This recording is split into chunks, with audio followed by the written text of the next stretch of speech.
Hello বন্ধুরা, মধ্যপ্রাচ্য এখন যেন একটা বারুদের স্তূপের উপর দাঁড়িয়ে।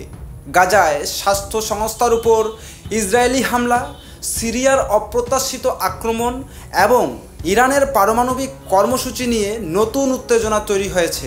তাহলে কি এই সব কিছু আরেকটা যুদ্ধের দিকে নিয়ে যাচ্ছে গোটা বিশ্বকে? এবং কেনই বা প্রেসিডেন্ট ডোনাল্ড ট্রাম্প ইসরায়েলের প্রধানমন্ত্রী বেঞ্জামিন নেতানিয়াহুর উপর ক্ষুব্ধ? আজকের এই ভিডিওটিতে আমরা এই বিষয়গুলি নিয়ে গভীরভাবে আলোচনা করব, তাই শেষ পর্যন্ত আমাদের সাথে থাকুন এবং চ্যানেলটিকে সাবস্ক্রাইব করতে ভুলবেন না। তো বন্ধুরা, গত সপ্তাহে ইসরায়েল গাজা এবং সিরিয়ায় আক্রমণ চালিয়েছে, যা হোয়াইট হাউসের জন্য একেবারে অপ্রত্যাশিত ছিল। হোয়াইট হাউস সূত্র জানিয়েছে যে প্রেসিডেন্ট ট্রাম্প এই হামলাগুলোতে অপ্রত্যাশিতভাবে ধরা পড়েছেন। বিশেষ করে সিরিয়ার দামেস্কে ইসরায়েলের বোমা হামলা এবং গাজায় একটি ক্যাথলিক গির্জায় আক্রমণ ট্রাম্পের মধ্যপ্রাচ্য নীতিকে প্রশ্নের মুখে ফেলেছে। ট্রাম্প নেতানিয়াহুকে ফোন করে বলেছেন, এই পরিস্থিতি সংশোধন করো। কিন্তু কেন এই ক্ষোভ? ট্রাম্প এবং নেতানিয়াহু সাম্প্রতিক ইরানের পারমাণবিক স্থাপনায় যৌথ হামলা চালিয়েছেন, কিন্তু গাজা এবং সিরিয়ায় ইসরায়েলের একক পদক্ষেপ ট্রাম্পের নতুন সিরিয়া সরকারের সাথে সম্পর্ক এবং গাজায় যুদ্ধবিরতি প্রচেষ্টাকে জটিল করে তুলেছে। এই ঘটনা দুই নেতার মধ্যে ফাটল সৃষ্টি করেছে।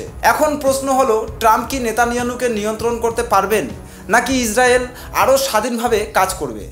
বন্ধুরা, বিশ্ব স্বাস্থ্য সংস্থা বা WHO জানিয়েছে যে ইসরায়েলি বাহিনী গাজার দেইর আল বালাহতে তাদের কর্মীদের আবাসস্থলে এবং প্রধান গুদামে কিন্তু হামলা করেছে। এই হামলায় গুদামে আগুন লেগেছে, ব্যাপক ক্ষতি হয়েছে এবং তাদের ত্রাণ কার্যক্রমও কিন্তু মারাত্মক ব্যাহত হয়েছে। এদিকে WHOর মহাপরিচালক টেড্রোস আধানম গ্যাব্রিয়েসুস বলেছেন যে আমাদের একজন কর্মী এখনও আটকে আছেন, আমরা তার অবিলম্বে মুক্তি চাই। এই হামলা গাজার স্বাস্থ্য খাতকে আরও বিপর্যস্ত করেছে, যেখানে জ্বালানি, ঔষধ এবং চিকিৎসা সরঞ্জামের তীব্র ঘাটতি চলছে।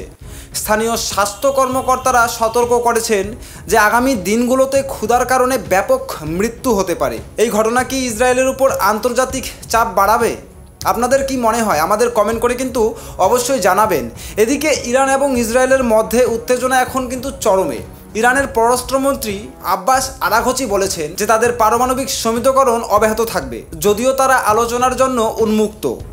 এদিকে ইরানের প্রেসিডেন্ট মাসুদ পেজিশকিয়ান জানিয়েছেন যে গুরুতর ক্ষতি সত্ত্বেও তাদের পারমাণবিক কর্মসূচি বন্ধ করা যাবে না। ইসরায়েলের প্রধানমন্ত্রী নেতানিয়াহু ট্রাম্পকে সতর্ক করেছেন যে ইরান যদি এই পথে চলতে থাকে তবে তারা আবারও কিন্তু হামলা চালাবে। এই হুমকি কিন্তু ইরানের মিত্র হামাস এবং হুতিদেরও সতর্ক করেছে। ট্রাম্পের মধ্যস্থতায় যুদ্ধবিরতি হলেও অনেকে আশঙ্কা করেছেন যে আরেকটি যুদ্ধ কি এড়ানো সম্ভব? এবার ইসরায়েল সম্প্রতি একটি নতুন লেজার অস্ত্র উন্মোচন করেছে, যা তাদের বিখ্যাত আয়রন ডোম প্রতিরক্ষা ব্যবস্থার বিকল্প হতে পারে। এই অস্ত্র উচ্চ নির্ভুলতা এবং কম খরচে ক্ষেপণাস্ত্র ধ্বংস করতে সক্ষম। এটি ইরান এবং হামাসের জন্য একটি বড় চ্যালেঞ্জ হয়ে দাঁড়াতে পারে।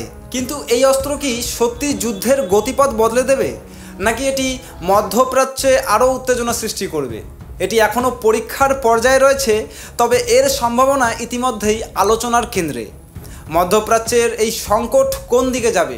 ট্রাম্প এবং নেতানিয়াহুর মধ্যে সম্পর্ক কি ভেঙে পড়বে? ইরান কি তাদের পারমাণবিক উচ্চাভিলাষ ত্যাগ করবে? এবং ইসরায়েলের নতুন লেজার অস্ত্র কি শান্তি নাকি আরও যুদ্ধ নিয়ে আসবে? আপনার মতামত কমেন্টে জানান। এই ধরনের গুরুত্বপূর্ণ আপডেট পেতে আমাদের চ্যানেলটিকে সাবস্ক্রাইব করুন এবং বেল আইকনটি প্রেস করে দেন। আবার দেখা হবে পরবর্তী নতুন ভিডিওতে। ধন্যবাদ।